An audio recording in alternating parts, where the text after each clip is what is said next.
আজকে আমরা আসছি আমার সোনা পাখির বাসায়। সবাই একটু পরে দেখবেন, বাসায় যাব, ভিডিও করব। কেউ বিশ্বাসই করে না আমার বই লাগে তো। আমরা বোন লাগি। ও আমার আপন বোন হয়তো বা আমরা ও একটু দূরে থাকে বিদায় একটু যাওয়া আসা কম হয়, কিন্তু ফোনে প্রতিদিন কথা হয় আমাদের, প্রতিদিন। ওই যে আমার হাজবেন্ড আসছে, বাবু জিম আসছে। আসছে, ও আসছে। ভালো আছে? জুতা এখানে রাখো না, আমি তো ভিতরে নিয়ে আসলাম। মানুষকে হাই, আসো আসো আসো। লাইট দেবা। কোথায় আসছে বাবা? আমি শান্তি, ওর জুতাটা তো খুলে দিলাম না।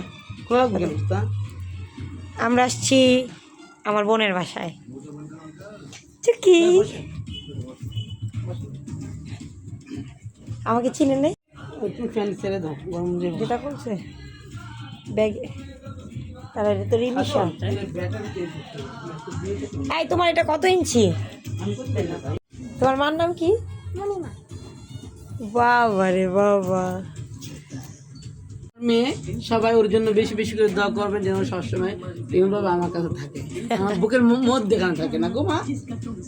ইস, মনিয়াপুর রুম। তো লাইট নিতে পারি। চারটা বানাইছি। এটা তোমার মেয়েকে আমি গিফট করছি। খুব সুন্দর একটা গিফট, আমি দেখিনি বাট আমি তারপর বলতেছি ও তো আমাকে ওর চুজ অনেক ভালো, বাট অনেক সুন্দর একটা গিফট আমার মেয়ের জন্য। আমি আপনাকে খুলে দেখাচ্ছি।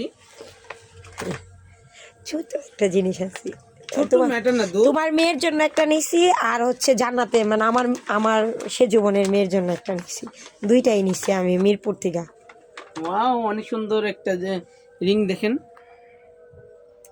কুটু, অনেক কুটু। হ্যাঁ, রিং কিন্তু খুব সুন্দর। আমি তো জানি না এই কুটুটা এখানে, এই কুটুর জন্য নিয়ে আসতাম আমি, তোমার আর বোনের।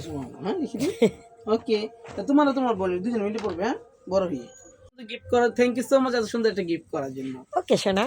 আসো তো।